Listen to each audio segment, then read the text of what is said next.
Let's try to find some buying opportunities in the stock market. We had a buying opportunity yesterday with Tesla. We closed today at 238.25. Yesterday, we had a big change. We broke 234 right here. This is a number we could not close above since the end of July. And we were following that one. Watch my yesterday's video. I go into more details and then boom, we had the big break and we have nice support at 238 right here. So we have closed exactly right on support. So far, so good. It's possible to have a little bit of a pullback, but it's something we can manage. Let's take a look at the 1 hour chart. It's very clear on the 1 hour chart. The first hour of the day was right here. We went as low as support, went as high as where we were yesterday. Then we tested it right here. I'd like to see this. I like to see a long wick at the bottom and no wick at the top. So we dipped further down, but we're pushed back up. And it's just right here at 130, we had the dip, but then boom, it came back up. And now we are sitting on 238. In terms of indicators, everything is great. Stochastic is good. MACD, RSI, DMI, everything is good. Let's take a look at the rest of the market. VIX is continuing down. Each time the VIX is going down, the stock market is going up as a whole. So we like that. Let's take a look at our stock indices. So Dow Jones continuing pretty much an even day. S&P 500, look at this, right smack on support. So, this is a big resistance that we broke yesterday. We might be seeing some signs of instability a little bit. Look at that wick right smack on our diagonal support. At NASDAQ, we still need to wait 19,938. So NASDAQ is not looking as good because NASDAQ is contain a lot of technological companies. So, this one is having a harder time. Let's hope that it's going to break that next week. Let's take a look at our great stocks. So we had a nice break yesterday at 224. Now we're caving in a little bit, but still made a higher high and a higher low. Amazon. Okay, Amazon, we had a hard time yesterday breaking 189.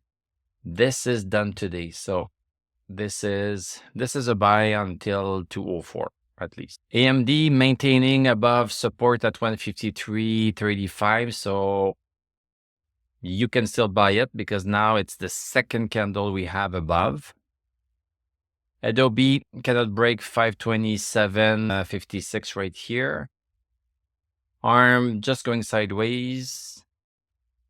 Google, this is the second candle we have above 161.46. And look at the volume on that one right here.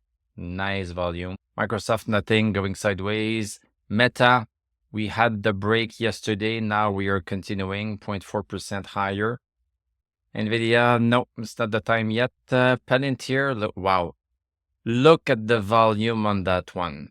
450 million shares that were exchanged, and on average, we are at 60 million. So huge volume. This is the S&P 500 rebalancing. So some funds are going to have to include Palantir in order to mimic S&P 500. It's easier to mimic S&P 500 if you have the same stocks that the S&P 500. The inclusion is fantastic. So I bet that the rebalancing is actually happening right now. SMCI, you can buy at any point. You can buy at any point if you want, but this is not showing any signs yet that it wants to go higher. We had a nice break. Now we are in the pulling back period. Let's hope it stops at 793. It could be pulling back a little bit lower. In terms of pullback, let me say something. Sometimes we are going to get a pullback right smack on the support that is giving us the buy signal, and sometimes we are going to get it a little bit lower. Sometimes it's going to coincide with the, with a moving average, a 21-day moving average, or any other moving average that you choose. So just be mindful of that. For EV stocks, so yes, we are still above 30.75, 30.79. So this is not too bad. Yes, we were there in the past July 15th. So, the big move, I said that the big move is going to come at 32.78, but right now you can have a swing until 32.79. Lucid, okay, moving down a little bit. So let's hope that it's going to rebound on 336 at least. Neo Battery Materials starting to show some signs that it wants to go back up. So we have a nice support at 9 cents. We never went below 9 cents. We have buyers above 9 cents. But we are not going higher yet. At least we are not going lower.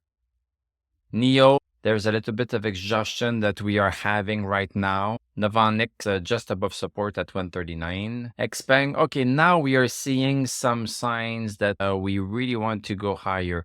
We are stopped so far at 977. But, we had the buy right here on September 11th, and then we had another one yesterday. So, when I talk about the pullback, we had the buy right here when we broke 905, but then we went to this diagonal support and then continued a little bit higher. Rivian, look at this. We have a big move down, 10% down. What did happen? We had a nice support before. We had a nice support at 1277, 1277, 1277, 1277, then boom. Now we have broken it, and they don't really say anything in the news, especially about that. So this is a big change of, this is a big turnaround. Of course, we should not have been into that stock anyway. Stochastic was way below 60. Yes, we had come outside of our downward channel. So this is the first criteria that we need to have before buying, but we have other ones. And we never broke a horizontal resistance, which would have been 1459. And we never had stochastic over 60. So, the people that say, well, you should buy, when a stock is at support. Well, if you bought at support, this is what happened to you. You bought at support, you bought at support, you bought at support, then boom, you lost your support. So buying at support might be nice in a bull trend, but here we were into a downtrend. So buying at support is not really the best thing. It could be okay sometimes if you are on the side of the support side of the bearish channel, on the support side, because when we go on the support side, we tend to go on the other side. Sometimes we move up to go on the other side, and sometimes we do like we have right now. We are basically going sideways. It does not always yield something interesting. So this is why on this channel, we wait for a sign that the stock is going up. Here, we never got it. We never got into it. This is how technical analysis is protecting us from buying duds. Novomont Graphite, not much to say. Nickel mining, nice. We were into a downward trend since mid-July. Now, look at this. We are closing outside. So the trend appears to be over. Yes, it's only one candle. You can wait for a second candle to confirm, but at least it's one candle outside, which we did not have for a long time. Bitcoin continuing after the close above downward resistance right here. The next step is to make sure that we clear the next horizontal resistance. This is not done, so can wait a bit. XRP going sideways. Gold continuing, very happy about that. We had the break right here. So, this is what we do on this channel. We find horizontal resistance after being outside of a downward channel. And in this case, there's no downward channel to be out of, or we are already outside of any downward channels that we had in the past.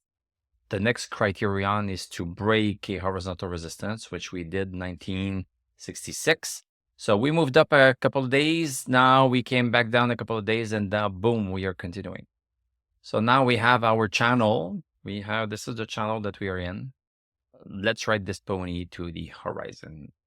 Silver, having a hard time breaking this downward resistance right here. Yeah, Tesla. Nothing to see here. We see post-market, we seem to be up by 75 cents. So let's hope that next week this is going to go higher and higher. We might have some robo-taxi new that are going to come October 10th. So maybe this is going to give us another push a little bit. Thank you very much for watching. Thank you for liking, commenting, subscribing. If you like what I do, you can become a YouTube member. Click on my TradingView affiliate link. I'm going to wish you a great evening. We are going to talk tomorrow, and I'm going to tell you à la prochaine.